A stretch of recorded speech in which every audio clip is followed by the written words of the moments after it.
Bom dia. Vamos dar então continuidade aqui ao terceiro dia da jornada, né, com a mesa 8, produção e exibição no cinema silencioso. Mas antes de apresentar a mesa, a gente vai passar um pequeno vídeo aqui do dia anterior, tá?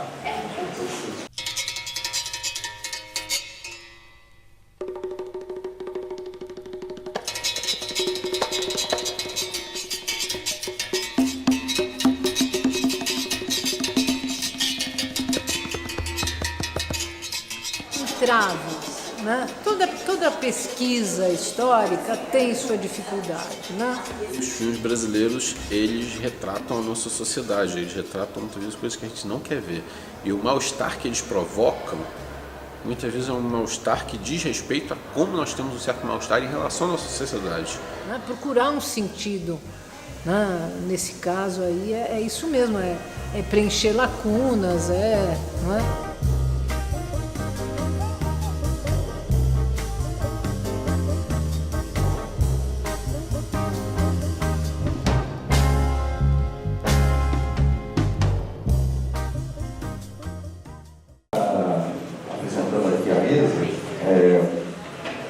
A gente teve uma outra baixa aqui, a gente não vai ter a participação da Carolina Azevedo de Giacomo, então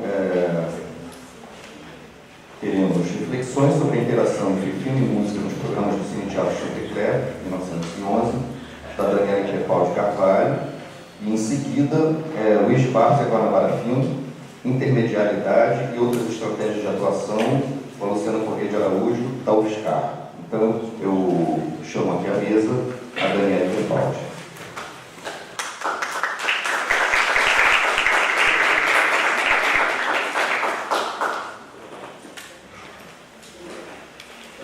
Bom dia, quero primeiro agradecer muitíssimo por vocês terem aceito o trabalho. Estou super feliz de estar aqui.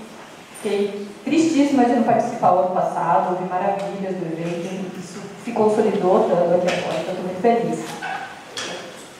Eu vou ler. Então, o meu texto, eu quero passar, vamos ver se vai dar tempo, de passar 2 trechos de filmes, vou fazer o possível para dar, que seja para apertar um pouco o texto, porque eu acho que é fundamental. Sem mais delongas, eu vou entrar então no texto.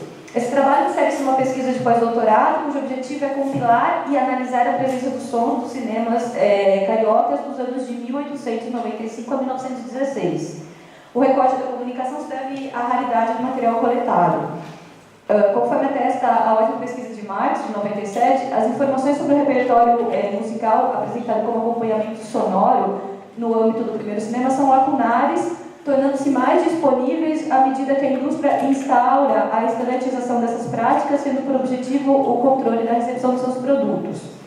Esta publicação procura tomar a bibliografia acerca dos usos dos sons no cinema dito silencioso, publicadas em contexto mundial, a contrapelo de uma prática local circunscrita num contexto específico, a programação do carioca Cinema Teatro Chantecler, apresentada entre fevereiro e março de 1911. Durante esse curto período, a Gazeta de Notícias publica em detalhes os títulos das fitas apresentadas no recinto, seguidos dos números musicais que seriam executados durante a exibição. Este recorte deve ser a excepcionalidade do objeto. O extensivo levantamento das folhas do período realizado até aqui atesta que a descrição detalhada desse repertório musical é um dado inédito. Conforme atesta a Altman, ainda em 1910, o imbricamento de uma variedade de práticas sonoras, estou falando muito rápido, no âmbito do cinema, desculpa, me brecam, tá bom? Coexistindo a mímese dos sons figurados em película por parte da orquestra presente na sala de exibição, as músicas ilustrativas, ou seja, a encenação detalhada de uma canção popular à medida que se entoavam os seus versos, e as analogias escritas entre títulos de filmes e títulos de músicas. Realizarei, a partir de agora, uma análise detida desses programas cinematográficos musicais apresentados pelo Chantecler, procurando compreender as peculiaridades do que ali se realizava, em diálogo com as práticas estabelecidas em âmbito internacional. Busco ressaltar, assim, a sensível variabilidade das práticas concernentes aos usos dos sons no cinema do período. Os programas do Chantecler estruturam-se segundo uma cena anterior ao advento do cinema, ainda muito pujante nos anos de florescência da sétima arte. A aquela referente ao teatro musicado de cunho popular, fruído no Rio de Janeiro por uma população variada, oriunda do proletariado, das camadas médias e da elite. Daí a presença nesse quadro de Francisco Serrador, responsável pela administração do Chantecler, empresário que cedo rompera com os liames entre teatro e cinema, ora rodando fitas cantantes a serem exibidas com acompanhamento vocal ao vivo, ora montando espetáculos teatrais para serem encenados no palco do seu cinema-teatro em meio à programação cinematográfica, que melhor assim a velocidade da fala. Vamos lá. Quero primeiramente fazer uma breve referência sobre a metodologia dessa pesquisa específica. Primeiro, um levantamento bissemanal no jornal Gazeta de Notícias, às terças e sextas-feiras, durante esse período todo no recorte, de 1895 a 1916, esse trabalho se inscreve então nesse projeto de pós-doc, permitiu-me levantar a totalidade dos programas exibidos durante as semanas. Então, em 1911, os programas eles seguem bissemanais, que é uma prática que se inicia em 1908, com o lançamento das sessões da moda do cinema no Rio de Janeiro, né? Essas sessões que tinham como proposição congregar a elite. Além dos cinematógrafos, o levantamento também procura relacionar a programação teatral e musical da cidade, tendo assim por objetivo compreender os diálogos existentes entre esses dois âmbitos. Esse extensivo levantamento permite observar a novidade desses programas. Se ao menos em fins de desde ao menos em 1907 a divulgação dos nomes dos maestros de cada sala já era uma prática recorrente, servindo de chamariz ao público, posto que um número não desprezível deles já era notório na cena cultural da cidade, a publicação da programação musical nas salas, essa programação tão detalhada, não é usual, exceto por raras menções.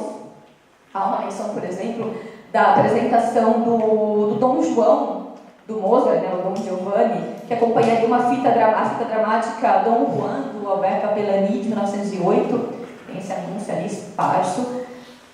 Muito pouco se publica a respeito. Daí o interesse despertado pela informação que, a 7 de fevereiro de 11, o Chantecler faz publicar em seguida a costumeira divulgação das fitas do seu programa. Durante a exibição das fitas, a orquestra executará o seguinte programa, seguindo-se uma listagem de músicas claramente associadas a cada uma das fitas. Desses programas que eu vou falar a partir de agora. Então, a divulgação desses números acontece praticamente durante todos os programas apresentados nesse período de 7 de fevereiro a 17 de março, num total de 8 programas de 10. A informação, assim, naqueles em que não há essa divulgação, tem a menção de que variados números de músicas escolhidos por seu hábil diretor seriam apresentadas. A informação que se segue à relação do programa, publicada a 3 de março, de que todos os números apresentados durante a exibição da fita são em primeira audição, informação errônea, aliás, como eu vou destacar aqui depois para vocês, deixam claro que a música extrapolava o papel de acompanhamento sonoro das fitas, incitando curiosidade per se, para além da história que contribuíam para contar. Claramente, a música funciona como atração aqui. Destaque-se desde já, dado o tempo da comunicação, e o meu desejo de exibir alguns desses trechos me impedirá de me estender demasiadamente. Então, destaque-se desde já, como eu dizia, a presença do Chantecler a partir do segundo dos 10 programas aos quais eu me refiro, da trupe constituída pela cantora Ismênia Mateus e pelo barítono Soler, e por um numeroso e afinado coro, que entoaria na segunda parte do programa a revista Cinema Carnavalesca O Cordão, um filme do Júlio Ferrez com música do Costa Júnior. A Ismênia, acho que é conhecida de bastante gente que trabalha no período, ela foi presença constante no cinematógrafo Rio Branco em 1909, quando entoou inúmeras fitas cantantes por trás do pano branco. E depois de uma temporada que ela passa em São Paulo, em fins de 1910, ela novamente no Rio de Janeiro, já no cinematógrafo Chantecler, uma das figuras centrais do elenco, também composto pelo citado barítono Soler, que ali apresentaria o repertório composto por 150 fitas cantantes diversas, em fins de 1910. Passados os festejos carnavalescos, o cordão foi substituído pela opereta luso-brasileira A Serrana, com música do Costa Júnior, e em seguida pela opereta Viúva Alegre, posada pela companhia portuguesa Galhardo e entoada pela trupe do Chantecler, também sempre nas segundas partes dos programas. Embora a exibição das revistas cinematográficas reproduzam processos consolidados anos antes, quando obras como A Viúva Alegre e Paz e Amor foram inequívocos sucessos de público na cidade, há uma diferença sensível entre as primeiras e as segundas partes dos referidos programas. Apesar do cunho propagandístico dado às novidades musicais, que acompanhariam as novidades cinematográficas, observa-se um burilamento inusual na organização desses programas, que procura equiparar a temática e o gênero das fitas programadas às peças musicais escolhidas para acompanhá-las, o que caminha na contracorrente do que se realiza no período. E aqui eu remeto às considerações de Altman sobre uma estratégia comum à época, que era a de se fazer uma analogia verbal direta entre a temática dos filmes e as letras das canções que os acompanhariam. Assim, por exemplo, a partida de certa personagem de determinado filme seria acompanhada pela canção I'm Going Away. O Chaplin satiriza a estratégia no Luzes da Cidade quando ele coloca os primeiros acordes de How Dry I Am, né? Como acompanhamento irônico da bebedeira do Chaplin e do milionário, né, amigo dele. Então, o burilamento desses programas deve ser provavelmente a Costa Júnior, que é um músico experimentado nas searas popular e erudita, que migra entre os cinematógrafos da capital naqueles últimos anos, passou por vários, e desde princípios de 11 era citado na imprensa entre os quadros de Chantecler, chegando mesmo a compor aos músicos e aos cantores daquele cinema a música e os cantos sacros que serviriam de acompanhamento ao filme da Pathé, A Vida de Nosso Senhor Jesus Cristo, no começo de 1911. Se ao longo desses programas que são objeto da minha fala não ocorre a composição de acompanhamentos musicais originais, a exemplo do que eu consegui coletar acontecia já nos cinemas da cidade, mas de um modo muito esparso, observa-se o trabalho de seleção que o Costa Júnior realiza.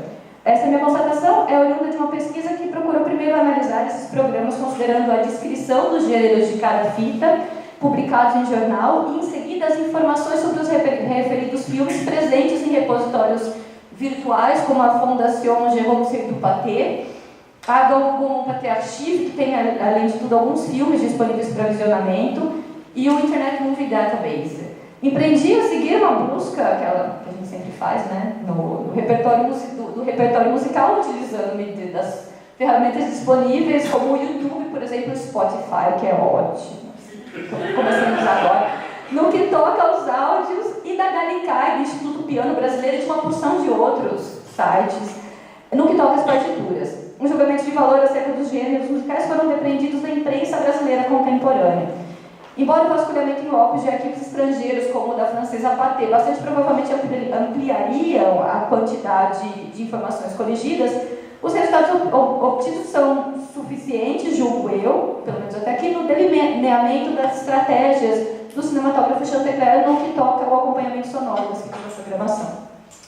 Tem um longo preâmbulo, vocês me desculpem, eu acho que eu tinha que contextualizar um pouco esse objeto. Então vamos às informações coligidas. Para tanto, eu concentro nos 8 programas, né, que explicitam os títulos das músicas que acompanhariam cada filme. Dentre as programações se encontra, deixa eu pegar um close aqui. Tá. Vou pegar um exemplo. Tá, então, entre as programações encontram-se 2 fitas do natural, ou panorâmicas, uma atualidade, 2 científicas, 2 cenas de acrobacia, 11 comédias finas, denominadas também de fino enredo, finíssimas, interessante fita cômica ou delicada comédia, 21 fitas ultracômicas, que são desopilantes, engraçadas, alegres, fitas cômicas ou hilariantes cenas cômicas,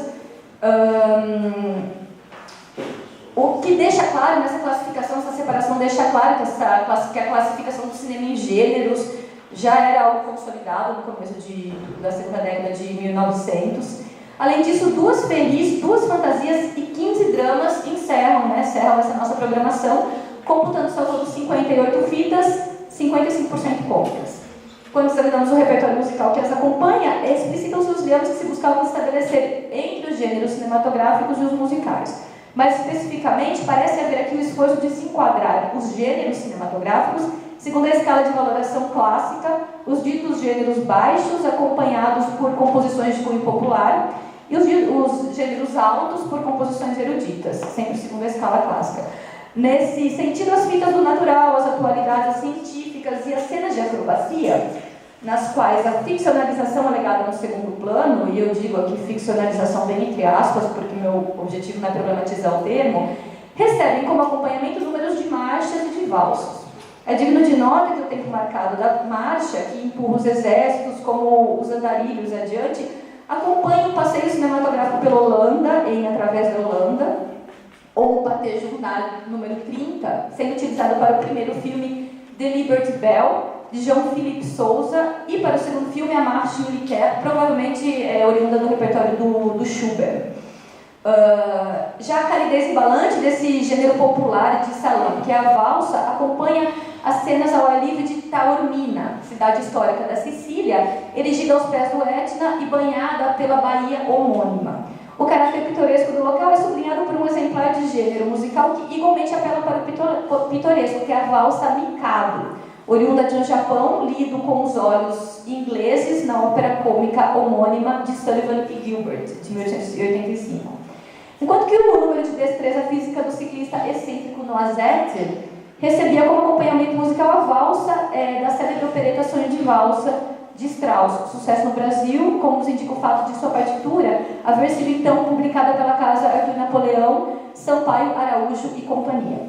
Duas fitas científicas, A Lagarta da Cenoura e O Nosso Mundo e os Astros no Espaço, são acompanhadas por duas valsas de Strauss, Le Voix du Printemps e Baiser. Não localizei qualquer referência sobre o segundo filme, mas o primeiro está mesmo disponível para visionamento. O fato dessa fita colorida ser dedicada pelo Chantecler aos nossos agricultores, do mesmo modo que uma fita de assunto astronômico o fora aos homens de ciência, reconfigura-nos o olhar para que aprendamos o modo como o gênero científico era então fruído no cinema, levando-nos a atentar para a poesia do minúsculo, ou então para a poesia do gigante, do inatingível, tornada possível pela nova arte, tanto ao documentar a realidade quanto ao sonhá-la. Eu penso aqui no Kubrick, décadas mais tarde, em 68, sonhando uma odisseia espacial, no então longínquo ano de 2001, embalado pelo Danúbio Azul do mesmo Strauss. Eu vou passar um trecho desse filme, da Lagarta da Cenoura. Eu nem cheguei nele, né? Estou ansiosa. Que... Enfim, é só um trechinho, vou colocar o som um pouquinho baixo para continuar lendo. No final da apresentação, eu quero passar um filme um pouco mais longo, cômico, uma outra peça musical, ou um trecho que der dele, mas no momento eu vou passar. Pode colocar do jeito que der. A gente vai criar aqui uma sincronia.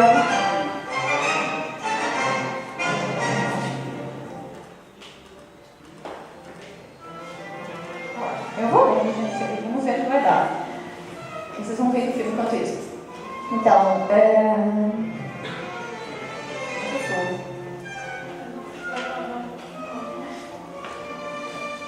as duas fantasias atrapalham muito falar e ler, vocês verem?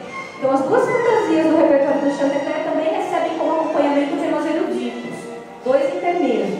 A fantasieta alamoresca de Weber, no caso de O Pescador e o Espírito, e Noce a Rábia de Emile Tavan, no caso de Contos da China. O segundo filme é ainda acompanhado pela Obada Espanhola, de Reinaldo Ram, composição musical de cunho descritivo alusivo ao amanhecer. Uma vez que eu coloquei para debate os gêneros musicais eruditos, pensando na relação que eles encetam com os gêneros cinematográficos,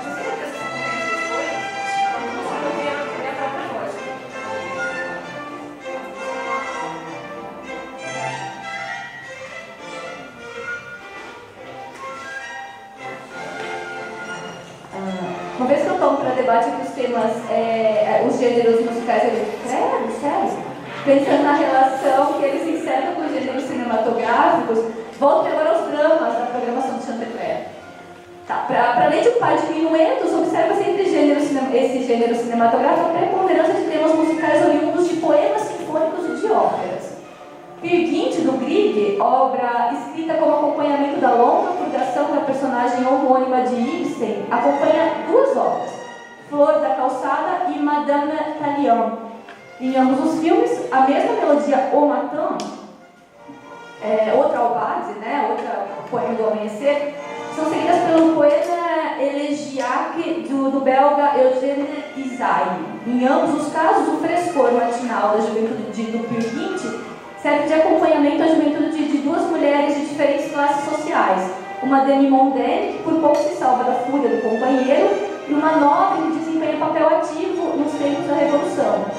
E o lirismo lamentoso da elegia de Eugênie Isai encerra essas duas jornadas nas quais o happy ending resta entre parênteses, em meio à agressão do ex-companheiro e à violência de um dos mais sangrentos episódios da Revolução Francesa. Vou botar uma pausa aqui só para chegar a uma pequena conclusão antes de começar a falar das comédias, né? Porque...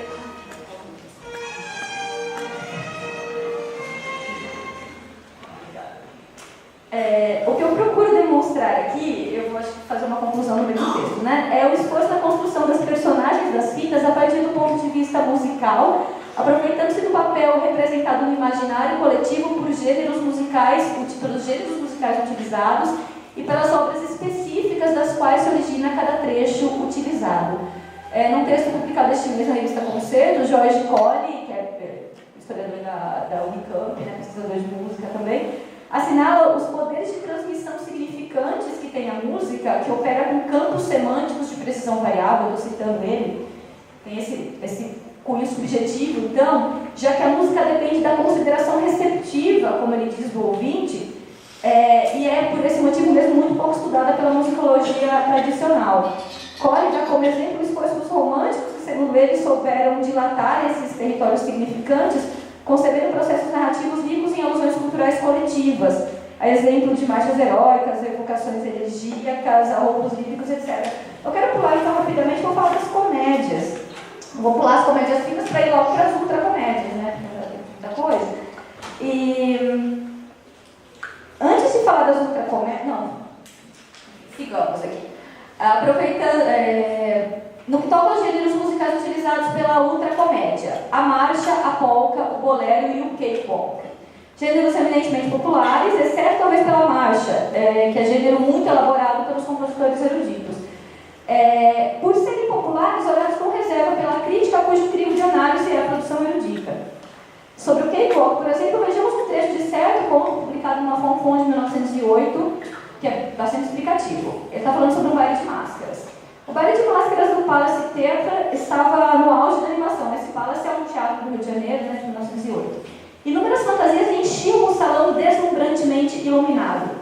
Um charivari medonho explodia de todos os lados. Eram gritos, chamados, risadas, toques de buzina, sem contar a orquestra que desencadeava as fúrias de um endiabrado cakewalk, pretexto para pinotes e contorções. O Beltrão, na sua faina habitual, procurava fazer conquistas entre as damas ultradecotadas de pernas de fora, metidas em maiôs de algodão, cheios de pregas. O curioso que o propalado caráter licencioso do cakewalk não impede que esse gênero retire os atrapalhados passos de uma personagem popularíssima entre os pequenos, que é o Bigodinho, ou o Rigadão. Então, algumas das músicas que são usadas como acompanhamento dos filmes do Bigodinho. Jolie Paez, que é provavelmente a Jolie Carolina, de Volmer, acompanha Bigodinho de Coração de Ouro. Mumbly Moss, de Turban, acompanha Bigodinho Vai à Pesca.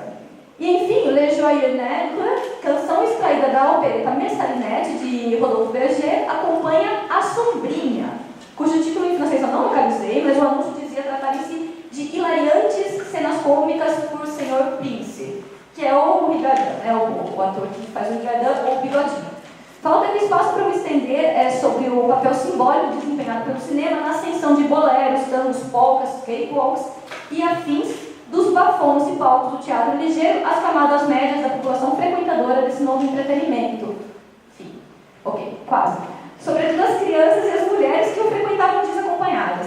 Mas essa ascensão é um fato explicitado pelo sucesso europeu que o dueto de Duque, né, os dois atores, Duque e Gabi Faria, em 1915, que são dois dançarinos de tango, ou por títulos como The Dancing Fool e The Girl with the Jazz Heart, rodados em 1920, no começo de 20, entre 20 e 21, que trazem para o centro da cena outro popularíssimo gênero afro-americano, que é o jazz. Eu não escrevi uma conclusão para o meu texto, mas assim, eu não terminei ainda, porque eu quero passar realmente o filme do Bigodinho. Você precisa me dar 5 minutos, gente, pra gente passar o filme do Bigodinho. Porque nós fizemos uma seleção duríssima lá ontem, sábado, e a gente decidiu que o filme do Bigodinho, com Mumbly Moss, é o correto pra gente passar como fim dessa apresentação. Pode colocar.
Vou passar a partitura para vocês darem uma olhadinha da...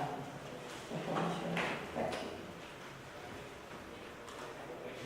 É aqui.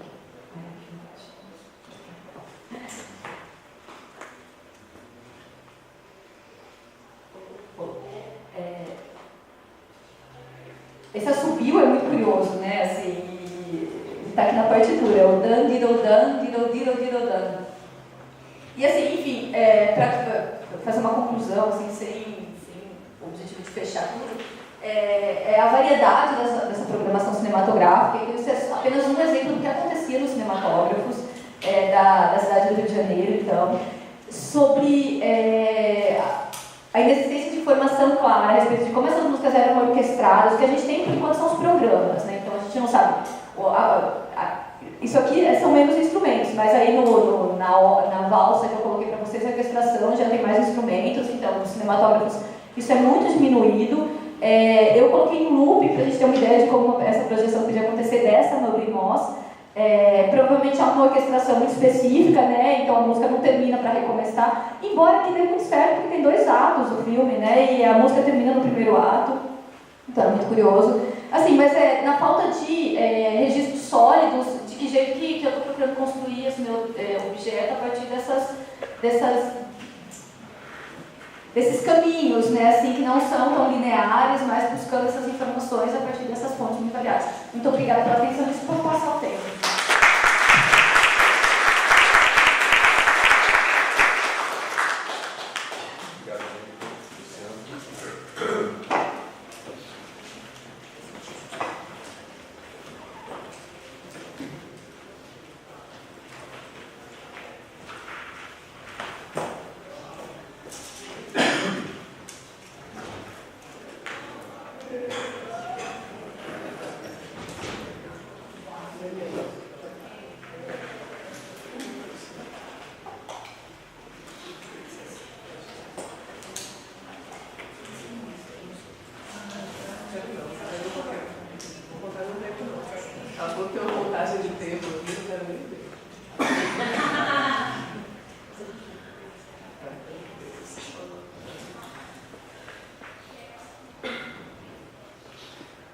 Boa tarde a todos. Queria começar elogiando a jornada. Excelente, parabéns. Estou de parabéns aos organizadores. A minha comunicação é sobre Luiz de Barros e a Guanabara Filme, intermedialidade e outras estratégias de atuação. A Guanabara Filme ela foi uma das principais produtoras mais ativas do período silencioso. Ela funcionou entre 1916 e mais ou menos 1925 e fez vários filmes de enredo, cinejornais, filmes naturais. E uma das características da produção da Guanabara, sobretudo a produção de enredo, são essas estratégias intermediárias, essa relação com outras mídias, com outras práticas culturais. E vai ser o meu foco aqui nessa comunicação, porque eu acredito que a intermedialidade é uma das chaves para a gente entender essa continuidade da Guanabara Filme durante quase 10 anos. Um outro eixo, a meu ver, fundamental é a relação com o cinema estrangeiro, mas aí isso eu vou deixar mais de lado aqui. E nessa comunicação eu vou abordar tanto os filmes da Guanabara quanto os filmes dirigidos pelo Luiz de Barros como diretor contratado.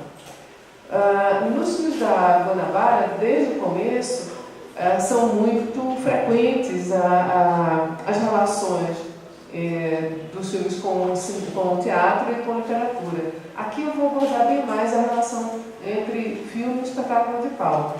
Já no primeiro filme do Luiz de Barros, O Perdida, de 1916, ele vai utilizar atores e elementos teatrais. Em geral, hoje se destaca muito a atuação do Leopoldo Frois no filme, que é esse da esquerda. Mas, na época, o principal destaque era para o Oscar Lopes, um jornalista e teatrólogo que escreveu o enredo do filme. Muitas vezes o filme é anunciado como um filme do Oscar Lopes. O Leopoldo Frois ele ficaria muito famoso no ano seguinte, a partir de 1917, quando ele se apresenta com a trupe dele no Teatro Trianon. Mas nesse momento é o Oscar Lopes o principal destaque do filme. Em seguida, continuando nessa área, a gente vai perceber como os filmes da Guanabara vão explorar o Star System do teatro. Pensando que nesse final dos anos 10 e começo dos anos 20 você ainda não tinha um estrelismo à brasileira, isso vai ser bem mais impulsionado nos anos 20, por Ademar Gonzaga e Pedro Lima, é no teatro que os filmes da Guanabara e outros produtores, claro, vão buscar os seus atores. Em Vivo ou Morto, também em 1916, é um filme estrelado por uma cantora de opereta italiana, Tina D'Arco, que ela se apresentava naquele momento no Rio de Janeiro com a companhia italiana Maresca Valls. E também não é à toa a presença dela, porque uma das peças nas quais ela trabalhou nessa temporada, desde os anos 10, para cantar no Rio de Janeiro, Uma das peças que ela atuou nessa temporada chamava A Menina do Cinematógrafo. E era uma peça que tematizava o cinema e que não só isso, tinha também a projeção de um filme como parte do enredo da peça. Também no Vivo ou Morto, a gente tem a colaboração no cenário do cenógrafo Ângelo Lazzarini, que vinha dos palcos e que era um dos principais nomes naquele momento no Teatro Carioca. E eu acho que pelas fotos a gente percebe como o cenógrafo conseguiu imprimir essa característica de filme d'arte italiano que, ao que tudo indica, caracteriza o filme. Outras produções seguintes da Guanabara, elas vão ser estreladas pela Otília Amorim, já colocando spoiler aqui, pela Otília Amorim, que são os filmes Alma Sertaneja, de 19, que é da Carioca Filme, da Alberto Botelho, e o Luiz Barros foi diretor contratado, e também o Birajara. Nos dois a gente tem essa abordagem regional, regionalista, nacionalista, bem dentro de uma tendência muito forte naquele momento, que adaptava para o cinema brasileiro obras literárias famosas, como, por exemplo, o Vitório Capelaro, que fez Inocência, fez o Primeiro Guarani, fez o Iracema, e também o próprio Botelho, que logo em seguida, em 1920, ele iria lançar outra versão do Guarani. No caso do Alma Sertaneja, que é uma abordagem mais regional, a gente tem a figura da Otília Amorim, que era uma atriz em ascensão no teatro, como um chamariz, e além do nome dela, a gente vai ter uma cena de nu artístico, protagonizada por ela. A peça é do jornal. E em relação a esse nu artístico, a gente pode fazer tanto a relação com o teatro de revista, embora no teatro de revista mais tradicional as coristas e as artistas não se despissem tanto, mas aqui, sobretudo, uma relação com o cinema americano, com os filmes estrelados pela Annette Kellerman, que é uma nadadora que fez vários filmes nos Estados Unidos e aparecia nua em vários filmes. Em relação a esses diálogos intermediáticos, o Alma Sertaneja é interessante também porque vai explorar essa intermedialidade também na exibição. Como a gente viu na comunicação da Daniela, essa relação música e cinema silencioso é fundamental. No caso do Alma Sertaneja, a gente vai ter exibições do filme que são acompanhadas por grupos regionais ou por orquestras que tocam música regional. A gente pode ver esse anúncio daqui. Grande orquestra faz o acompanhamento do filme com músicas próprias regionais. Em Recife, tem uma exibição muito interessante do Alma Sertaneja, que na verdade é a exibição de uma outra versão do filme, feita por uma produtora do Comelli e Tchak, que eram dois cinegrafistas que trabalhavam em Recife naquele momento. Eles fizeram uma nova montagem do filme e exibiram no Cine Teatro Moderno, com acompanhamento de orquestra, a orquestra regida pelo maestro Nelson Ferreira, que depois fica muito conhecido como autor de frevos e outros tipos de música. E, além disso, havia a figura de um cantor por trás da tela que cantava os versos que apareciam nas estrofes do filme. Quer dizer, a gente vê assim, uma prática da virada dos anos 1900 para os anos 1910 permanecendo na exibição cinematográfica. Em seguida, não consigo muita ordem, mas em 1923 o Luiz Barros, pela Guanabara Filme, dirige a Capital Federal, e aqui a gente tem uma relação mais tradicional, digamos, com o teatro, com a literatura, que é a adaptação. Essa peça, essa burleta do Arthur Azevedo, sempre fez muito sucesso, desde a sua estreia ainda no século XIX, e tinha tido uma montagem de muito sucesso em 1920 pela Companhia do Teatro São Pedro. E é esse sucesso da montagem que estimula o Lula de Barros a fazer a adaptação da Capital Federal para o cinema. Tanto que os atores nem são tão conhecidos no elenco. A publicidade, como levantou Evandro Vasconcelos na dissertação dele sobre o Luiz de Barros, a publicidade da Capital Federal, ela investe sobretudo no sucesso da montagem de 1920, chamando a atenção, agora você conhece a peça, mas você ainda não viu a peça no cinema. Tem agora essa oportunidade. Está aqui a exibição, desculpa, eu falei, do Amor Sertanejo em Recife. Um outro caso interessantíssimo, eu já escrevi sobre ele, eu sou absolutamente fascinada, é o filme Augusto Aníbal Quer Casar, uma comédia de 1923, em que o também da Guanabara Filme, que o Luiz de Barros, ele vai acionar uma série de referências dos palcos e levar para o filme. A começar pelo ator principal, que empresta o nome ao título do filme, que é o Augusto Aníbal. Ele vinha de um grande sucesso logo no ano anterior, que é essa peça Aguenta Felipe, e ele estrela o Augusto Aníbal Quer Casar, que também entre as suas atrações tem as coristas, as dançarinas do Bataclan. O Bataclan estava em sua segunda excursão pelo Brasil, era um fenômeno cultural, assim, impressionante. E a Guanabara Filme faz um curta-metragem sobre a chegada do Bataclan, que é esse anúncio aqui, chamou o Bataclan ao filme, que a gente vê as coristas vestidas com essas roupas diáfanas, e logo em seguida faz o filme Augusto Aníbal Quer Casar com a presença de algumas dançarinas do Bataclan, mais ou menos com o mesmo figurino, que aparecem num delírio do protagonista. Além do Augusto Aníbal, Bataclan, a gente tem uma outra figura que vem dos palcos, que é o Darwin. Quem tiver mais interesse em saber sobre ele, não me pergunte para o Sancler, que estava pesquisando o Darwin. O Darwin era um transformista, e ele era um dos principais, talvez o mais famoso, mais conhecido, que personificava o sexo feminino. Então, o Darwin é esse daqui da direita, que é a noiva do Augusto Aníbal. No Augusto Aníbal Quer Casar, então a gente percebe essas várias referências, tem também referência a concurso de beleza, a aviação, quer dizer, não eram só mídias, mas também práticas culturais que o Luiz de Barros incorporava. Tá. Essa relação do Luiz de Barros com os espetáculos de palco, ela vai se tornando cada vez mais intensa a partir de 1924.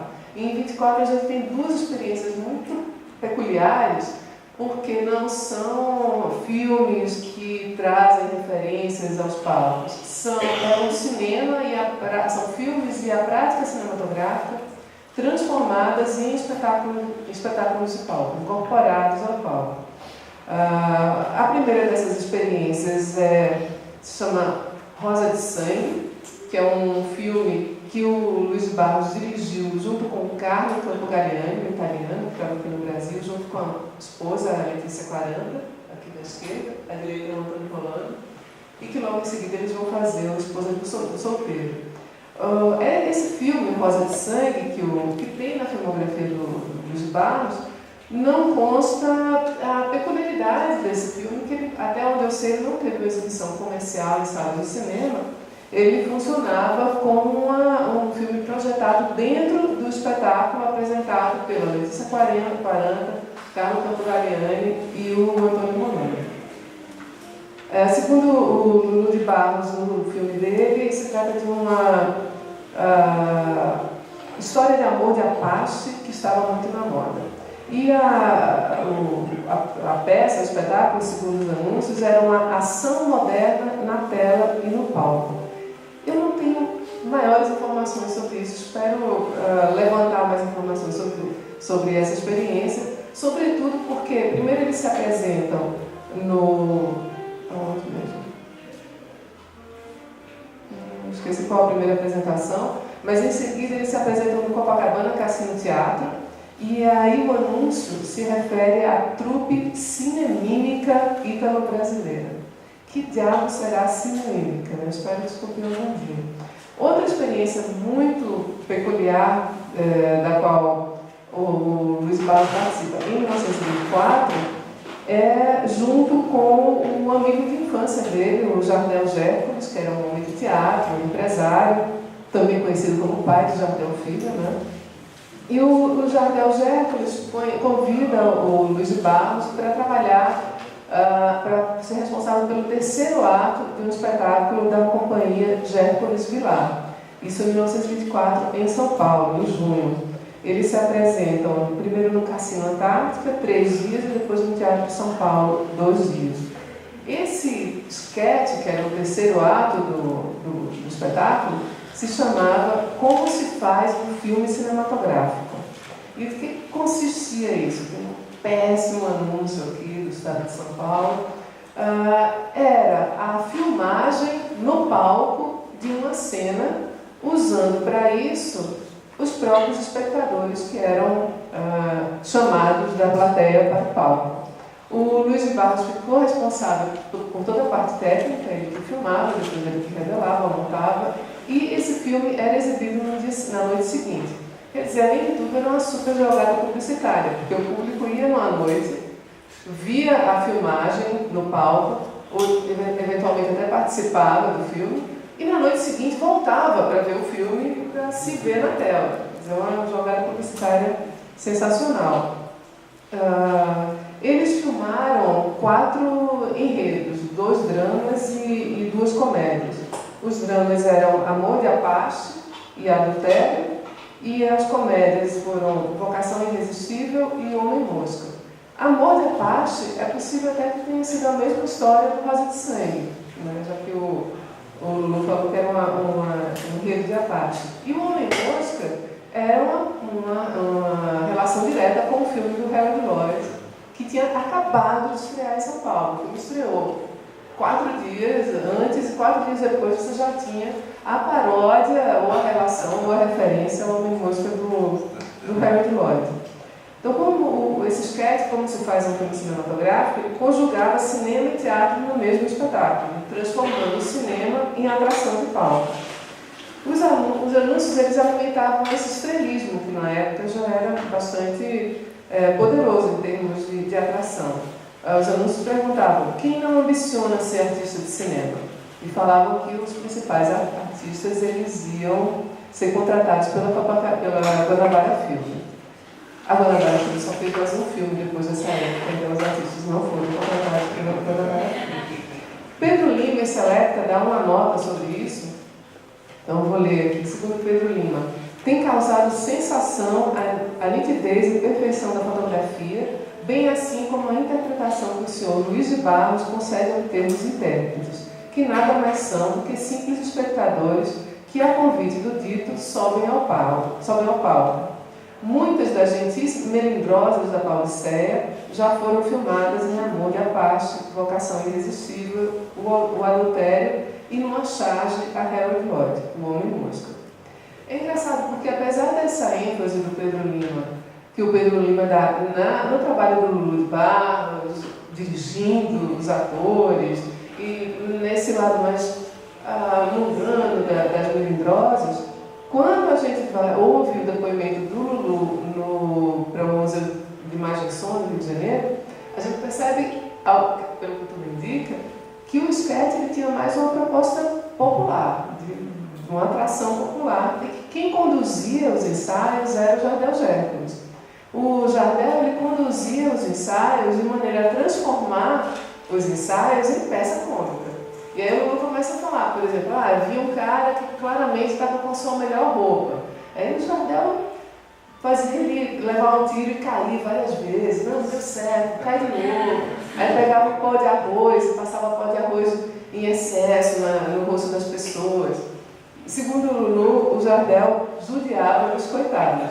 E ele é muito engraçado, porque o Lulu vai contando isso, e um dos entrevistadores, que eu acho que é o Alex, não conheço tanto a voz dele, eu acho que é o Alex Vianney, pergunta para o Lulu: grossura? Aí o Lulu fala: grossura. Quer dizer, tinha um aspecto absolutamente popular de transformar esse sketch num sketch cômico com a participação dos espectadores.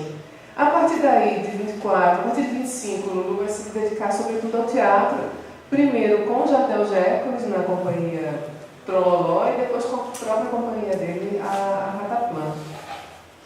E a Guanabara, a última referência à Guanabara, novamente segundo Evandro Vasconcelos, é um anúncio de 1925 que procura convidando candidatas a coristas para uma nova companhia teatral, que era a Trololó do Jardel Hércules.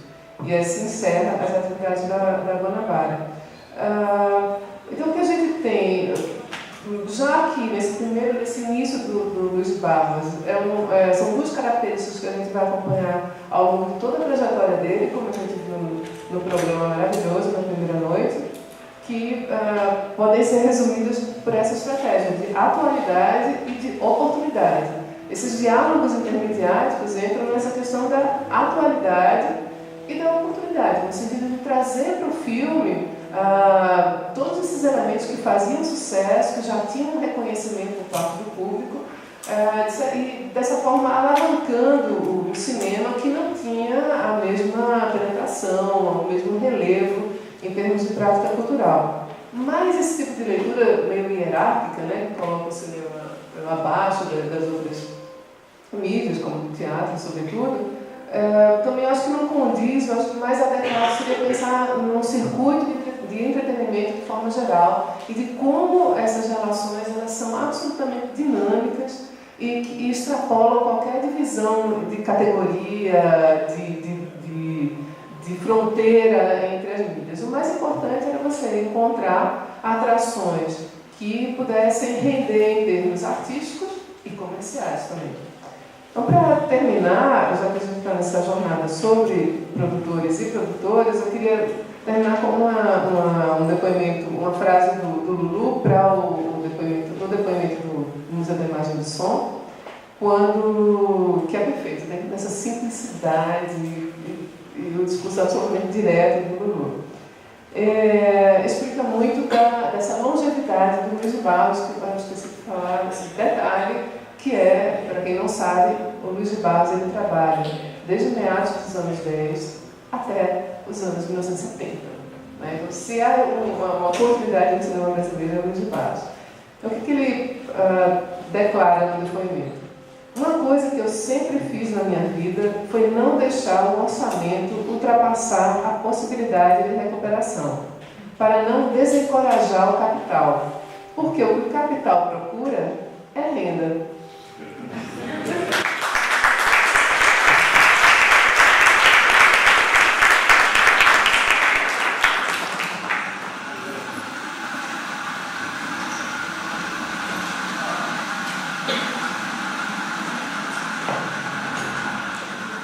Bom, então, abrindo para as perguntas, deixa eu escrever aqui.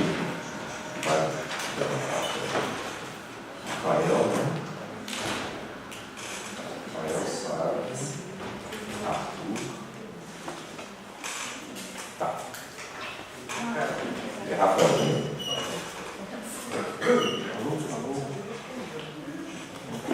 Bem, parabéns à mesa. Alô? A mesa foi ótima para avaliar. Eu queria fazer duas perguntas, uma bem objetiva, outra bem menos. Sua pesquisa é genial, fantástica, esse material da Reserva de Notícias sobre Chantecler.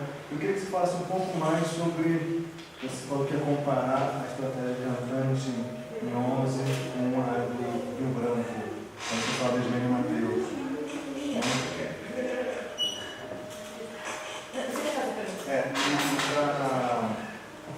A Luciana, genial a pesquisa também. E só um comentário, que eu acho que é importante essa questão da intermedialidade e da atualidade, mas uma coisa que eu chamaria especial atenção para o é a velocidade, porque isso faz com que a gente permita, não sob a chave do anedótico, o próprio depoimento deles, filmar em 13 dias, filmar em 7 dias, etc., mas tentar inserir o cinema num modo de produção comum na época, nos meios de diversão popular, que é um comentário extremamente rápido sobre os fatos cotidianos, que era se tentando imitar aquele que é o principal meio de comunicação, que é a imprensa, e que se a gente vê, por exemplo, o jornal de modinhas, você vê isso também na música, músicas feitas a cada semana sobre jogo de futebol, música feita sobre algo que aconteceu 2, 3 dias antes. Então, chama a atenção também que ele tenta criar, não só visando tornar mais eficiente monetariamente, mas que o cinema possa efetivamente comentar na velocidade necessária para que o público esteja interessado nesses fatos do cotidiano. Então, isso eu acho muito interessante, não só peças, livros, shows, mas coisas extremamente recentes. Né? E aí, se você tiver mais informação, puder falar sobre isso, que eu acho que era importante chamar a atenção. Obrigada pela pergunta. Eita. Estou funcionando? Obrigada. Na verdade, minha comparativa, eu não queria aprofundar muito, mas o que acontece a partir no caso de 1908, ali com esse uso de uma orquestração do Don Giovanni para acompanhar esse filme, é que há uma percepção ali nesse momento, embora o Dom Juan do Capellani tenha sido apresentado em outros cinemas com outra trilha sonora, porque isso era uma coisa muito livre, então, e nesse cinema há essa percepção. O que começa a acontecer naquele momento no caso de serem adaptações de espetáculos operísticos ou de peças de teatro que se transformaram em ópera, era eles utilizarem a temática das óperas, ou a música, né, os temas musicais da ópera, e orquestrar isso para ser apresentado como acompanhamento do filme. E a gente vê uma porção de partituras dos temas, as fantasias de ópera, elas são muito comuns, se produzia muito fantasias por compositores conhecidos e tudo, fantasias de ópera, de cada ópera com os temas orquestrados para um instrumento, dois instrumentos, ou no caso um pouco mais, instrumentos muito variados, tipo flautas, tocando temas de violino, por exemplo, e eram partituras veiculadas, assim, vendidas, e as pessoas compravam, tocavam em casa, né? Era um mercado efervescente, assim mesmo, no começo do século XX. E aí tem esse uso, e também por conta das cantantes que se encenavam muitos números de óperas e de operetas, com as pessoas cantando atrás da tela, com reprodução musical, estritamente da opereta, se usa isso. Agora, o que acontece em 1911, e aí acontece durante um mês e meio no Chantecler, depois não há mais publicação nesse sentido, o Chantecler para de publicar isso. Ele começa a investir mais em espetáculos teatrais mesmo no palco depois. O que acontece, parece haver ali, é o esforço de apresentar, de pensar em temas musicais que possam ter relação com os filmes, assim. Então, só que aí não existe não se cria um tema musical especificamente para o filme, como aquelas cue sheets que apresentam os temas. Para passagens específicas do filme tem que entrar esse tema, tem que entrar esse tema. Nesse caso, eles pegam músicas, não sei exatamente de que modo isso é estruturado, mas aparentemente é a música apresentada durante o filme, né, pela orquestra disponível ali. E isso que acaba sendo diferente do que acontecia até antes. Mas existe nesse mesmo momento a concepção. Eu encontrei uma partitura recentemente de um Max Linder por um Carlos T. de Carvalho, que é um compositor que eu não conhecia, que tem uma porção de temas musicais que ele compõe nesse momento, e aparentemente ele tem um esquema com o patê, porque ele dedica essa partitura do Max Linder ao patê. E aí tem um programa que chama Sibelius, eu não sou musicista, sou péssima com leitura de partitura, mas tem um programa que chama Sibelius, que você digita a partitura, ele reproduz a partitura com o instrumento que você quer. E aí eu fiz isso com essa partitura do Max Linder, e dá para ver que ali é uma cue sheet, que são vários temas musicais que vão costurando o filme, assim, tem vários andamentos diferentes. É diferente disso, que são as músicas ou populares ou eruditas. O curioso nessa escolha do Chantecler é que são temas musicais muito variados, do mais popular ao mais erudito, e como que isso tem relação clara com o gênero cinematográfico apresentado, uma concepção de leitura de um cakewalk que só serviria para comédia, ou que aproveita cakewalk as polcas para comédia, e os temas mais sérios, à medida que você vai ascendendo no caráter na altura, né, de acordo com essa hierarquia clássica, se colocam temas musicais mais eruditos, e a ópera, que é o grande tema erudito, acompanha os dramas, né, que é considerado o grande gênero erudito, os temas orquestrais acompanham os dramas. Então, essa é uma diferença.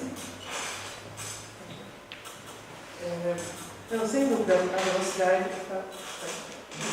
velocidade é fundamental no Luiz Barros, justamente para conseguir sempre trazer essa atualidade para os filmes. O que estava acontecendo, ele ia buscar imediatamente. E é muito interessante a gente ver como esse tipo de estratégia, ele vem totalmente do teatro de revista. Porque o teatro de revista, ele passa, por exemplo, uma mesma peça ficava em cartaz durante semanas, mas incorporando novos atos. Por exemplo, estreou em janeiro, em fevereiro vai ter um ato especial sobre carnaval, óbvio. Você vai ter alguns sketches para incorporar sucesso e também levar outras vezes o público ao teatro para ver a peça.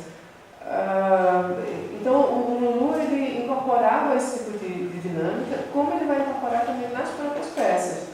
Nas poucas peças que eu conheço que ele faz nos anos 20, na segunda metade dos anos 20, é isso, trazendo novidades, trazendo os assuntos do momento, inclusive os assuntos cinematográficos. Por exemplo, a censura a menores. Tem todo um esquete, uma peça que eu esqueci qual é, que engraçadíssimo, sobre uma menina conversando com um policial. O policial não deixa ela assistir uma peça. Então, esse sentido da velocidade, sem a menor dúvida, como você falou, para além da questão anedótica, né, de fazer um filme em meia hora, mas aproveitando um aspecto também que eu tenho a impressão que é muito recorrente nos filmes do Luiz Barros, infelizmente nenhum desses filmes silenciosos eles existem.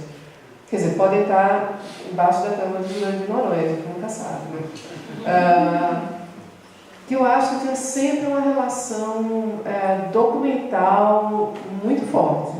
Como a gente vê, por exemplo, no Tererê Não Resolve, de 37, que é aquelas filmagens na rua, com os personagens chegando na cidade, quando a gente lê sobre os filmes dos anos 20, já tem isso. Ele fala, tudo bem que a autobiografia do Lulu não é a fonte mais confiável, embora seja muito divertida. Mas ele comenta como numa das filmagens da Capital Federal, a equipe foi quase... teve uma reação forte das pessoas na Avenida Rio Branco, que começaram a brigar com a equipe do elenco.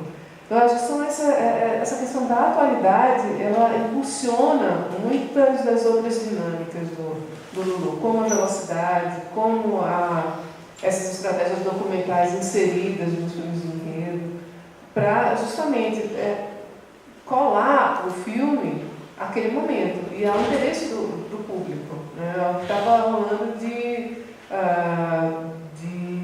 atração em várias mídias, ou de práticas culturais, desde teatro até concurso de beleza, ou corridas aéreas, raios aéreos.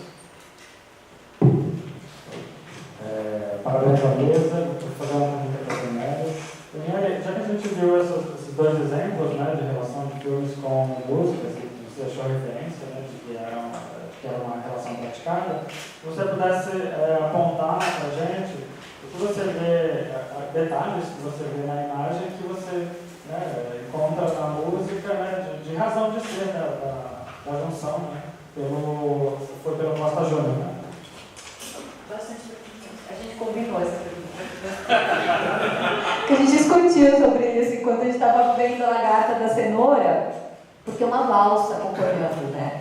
Então, assim, de repente o movimento bailado da valsa é muito difícil pensar, porque tem esse caráter subjetivo, né? Assim, por que escolher? Mas o mais curioso é por que o Kubrick escolheu justamente o Danúbio Azul, uma valsa do Strauss, para acompanhar aquela sequência do espaço, né? E será que tem uma memória anterior dele, de como esses filmes eram acompanhados? Né? Será que todos esses filmes, ou um conjunto desses filmes de atualidades, ou de científicos, né, eram acompanhados por essas peças? E aí a gente estava conversando ontem lá, debatendo, né, meia-noite, sobre como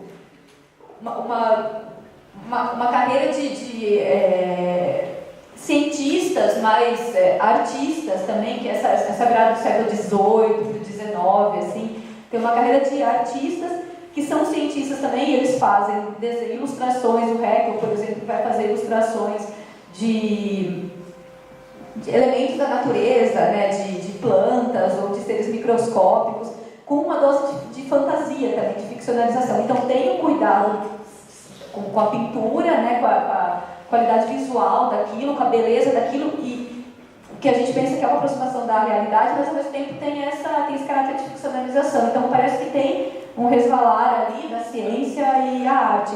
Porque uma valsa, né? Então, o movimento da valsa, o movimento embalante da valsa, ele pode conduzir essa personagem. A marcha fica muito mais clara, né? Porque uma marcha acompanha... Eu tenho um outro exemplo, mas não, enfim, né? Acho que não veio ao caso de passar, que é um Pathé Journal de 1900. Inclusive, é um Pathé Journal editado para o Brasil, de 1911, que está lá no Gaumont Pathé, e tem também uma marcha que acompanha ele. Então, por que uma marcha acompanha isso? Essa aceleração do passo, né? Assim, esse caminhar mais de apresentação das atualidades, e uma canção como um gênero como a valsa, que também tem outras interpretações, porque a valsa tem o erotismo, né, presente na valsa, que não vem ao caso com relação a esse filme. Aí tem uma análise que a gente pode pensar, que eu me filho muito no Cole pensa, porque tem um caráter de subjetividade. A gente vê o filme acompanhado da música, a gente interpreta ele acompanhado pela música. Se a gente colocar uma outra música e, de repente,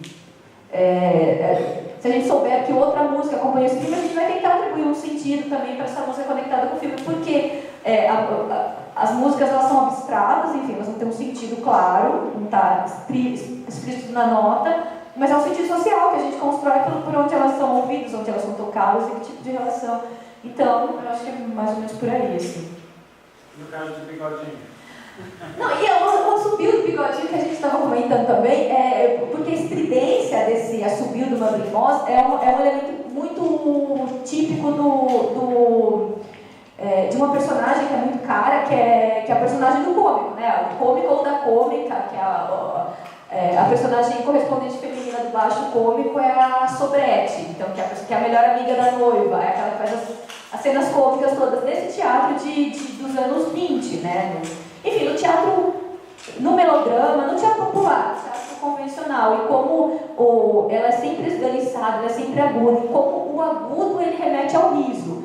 E nessa música, lá no The Jazz Singer, tem uma cena, essa erudição, esse virtuosismo vocal desse assobio, ele é repetido pelo Al Johnson no The Jazz Singer, numa das cenas lá que ele está tocando uma coisa, não nem está tocando um instrumento, ele assobia durante uma canção completa. Então é uma erudição que está clara ali dele. E quando a gente vê essa partitura apresentando exatamente onde entra o canto, porque na partitura é o canto que entra. Mas aí é um assobio, pode ser aí depende da interpretação. Essa gravação que eu apresentei, eu peguei no YouTube, é uma gravação dos anos 1910, e de um disco mesmo, assim. Então, é contemporânea.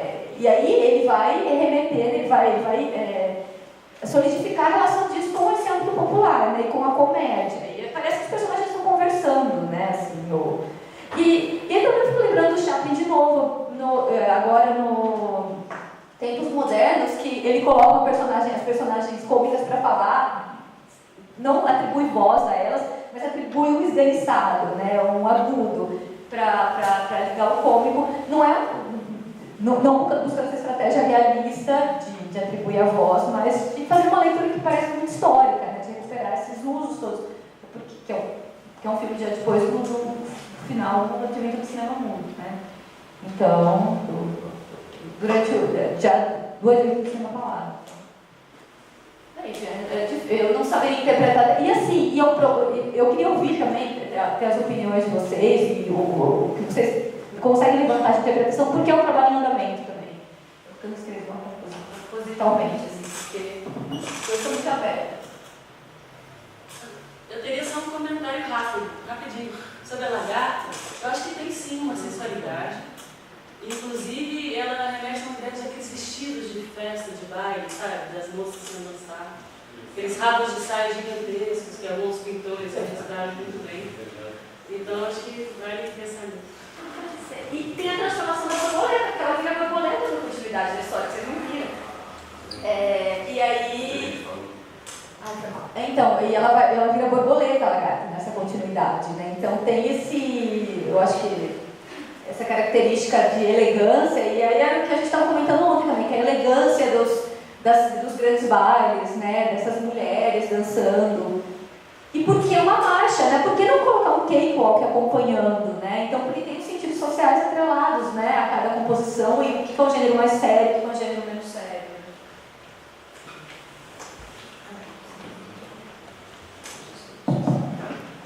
Parabéns à mesa.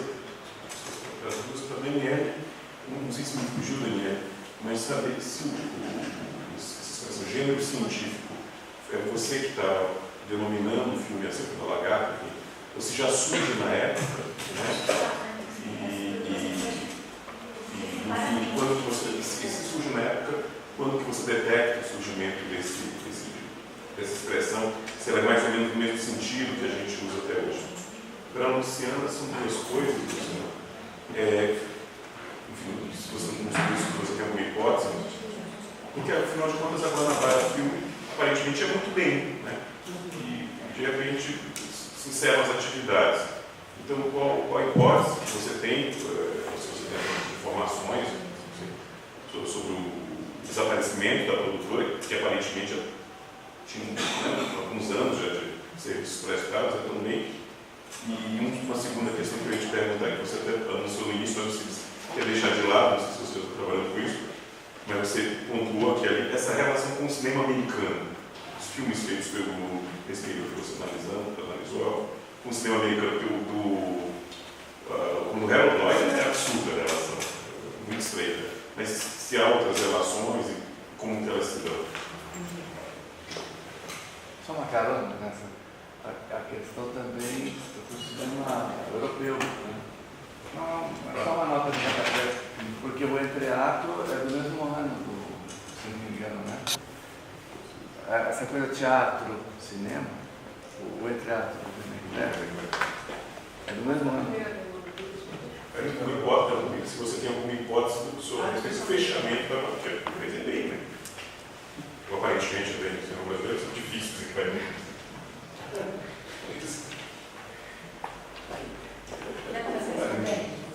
Vou procurar aqui a referência.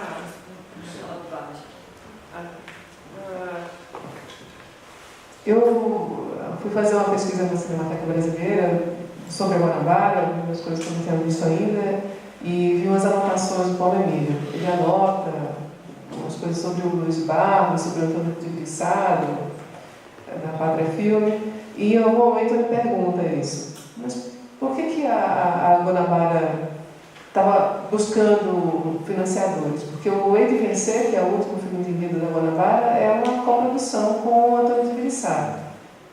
Coprodução, assim. O Antônio de Pissado fala que é dele, né? Mas não vamos entrar na polêmica. Aí eu achei legal o Paulo Emílio me orientando mesmo nessas anotações. O que acontece é uma característica bem brasileira isso, daí super bem e vai à falência. Mas a gente percebe que pelo visto, não havia um retorno suficiente. A todo momento, o Luiz Barros ele está buscando financiamento, alguém para investir na produtora. Eu até tinha colocado isso aqui, mas aí eu cortei porque estava muito grande, que é basicamente mais a parte de produção. Já no Vivo ou Morto, se não me engano, no Vivo ou Morto, ele, segundo a autobiografia dele, ele tem o financiamento do Zósimo Barroso do Amaral, provavelmente o avô do comunista social, que investe no filme. Daí por diante, ele começa a fazer esses filmes como diretor contratado para Botelho, ele faz um outro, que não esqueci o nome, e ele vai buscar recurso. No caso do Augusto Aníbal Quer Casar, o recurso é com o Generoso Ponce, que é o exibidor do Parisiense.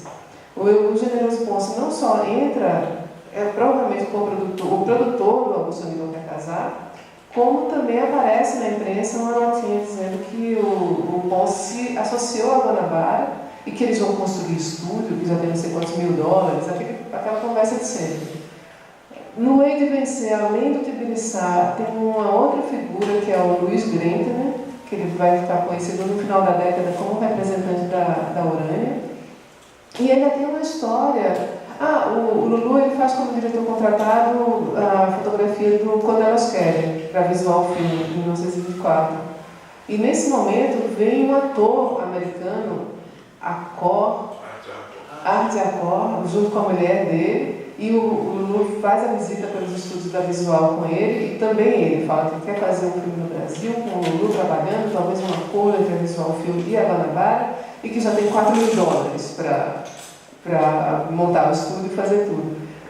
Então, o que se observa é uma recorrente procura do Lulu de financiamento.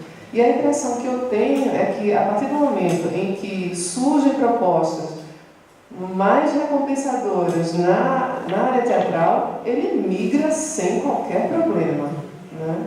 É o que ele vai fazer, mesmo porque ele tem essa formação de cenógrafo, de figurinista, não era estranha a ele, e imagino que aí sim, com o teatro e a Trololó, que é a companhia que o Jardel Hércules monta, e depois também a Rataplan, do Luiz Barros, fazem muito sucesso. E ao contrário, o cinema é aquele retorno imediato. Então o que eu acho é isso, a Guanabara ele vinha se sustentando, fazendo filmes, mas sempre sem se capitalizar muito, e quando surge a oportunidade de trabalhar no teatro com lucro, ele vai sem nenhum problema. E em relação ao que estou vendo aqui, ao cinema americano, é vastíssimo isso, todos têm. O Rafael fala sobre isso no texto dele, do Nova História do Cinema Brasileiro, que será lançado logo mais. Ou seja, compre e valeu o capítulo. Compre, então não vou responder. Comprem o livro e leiam o capítulo do Rafael, mas é o tempo inteiro. Então, Vivo ou Morto tem a relação com o cinema italiano, com o filme d'art. Depois, aí é muito curioso, o Rafael comenta isso. Mesmo as adaptações, como Pirajara, era um momento de grande popularidade dos seriados. O Lulu conta no livro dele que, numa luta entre os índios, eles começaram a lutar que nem os artistas americanos de seriado. Porque os atores estavam entusiasmados, eram fãs daquele tipo de luta. O Ed vencer totalmente filmes de aviadores, o Augusto Lima comédia. Eu não mostrei as fotografias, mas mesmo os tipos eram tipos inspirados nos cômicos americanos. Então isso era muito recorrente, como vai ser ao longo de toda a carreira dele. Não, eu já olhei, eu encontrei. Na verdade, assim, eu encontrei, só para recuperar, o anúncio da exibição da Lagarta da Cenoura que eu coloquei aqui, e não tem a menção do científico, nem do dela, nem na apresentação do filme dos astros. O Nosso Mundo e os Astros do Espaço. Porque eles dizem, então, fita colorida a ser dedicada aos agricultores, e a outra era fita colorida a ser dedicada aos homens de ciência. Então, ele tem a dedicação da primeira fita, da segunda fita aos homens de ciência, mas a fita não é classificada como científica. Classificação eu coloquei mesmo entre aspas, mas assim, algumas eu retomei dos originais, assim, do que foi publicado, e outras não. Com relação a quando inicia o termo fita científica, eu tenho que recuperar nas minhas anotações, porque eu tenho bastante referência, mas eu te mando. Eu vejo o que eu tenho apontado em casa e eu mando para você, exatamente porque, como não foi meu foco, isso eu não me lembro de cabeça, mas eu apontei assim, bastante da programação dos cinemas desse período longo, e coloquei também as descrições dos gêneros dos filmes. Então eu passo para você, mas não tem claramente. Só que são fitas científicas, né? Assim, isso que a gente considera fita científica, né? Eu peguei o microfone agora, você vai fazer um truque. Porque é muito comum você ter filme assim, que a borboleta vira uma mulher no final. Essa daqui, ela não vira, é uma fita científica mesmo. Você pode dizer a valsa combina com essa feminilidade. Mas é um filme feito para os agricultores identificarem, acompanhando o texto francês, a gente vê, identificar a lagarta na plantação, no fim educativo, mais do científico. O que eu queria chamar a atenção é que esses filmes naturais, aqui no Brasil, por conta da reação aos naturais, a gente, às vezes, os caras pensam, esses filmes naturais nesse momento, tem toda uma tendência de transformar esses filmes em espetáculos artísticos, não é à toa que tem cor também. Então a gente vai ter isso, esses filmes que a princípio são naturalistas, né, mostrar o que acontece na natureza, mas por meio da cor e da música transforma num espetáculo artístico. Da mesma forma, aqueles lindos naturais italianos que foram feitos para passar nos Estados Unidos, para a colônia italiana, que é só paisagem, mas com um trabalho de cor maravilhoso e acompanhado pelas músicas, pelas canções italianas.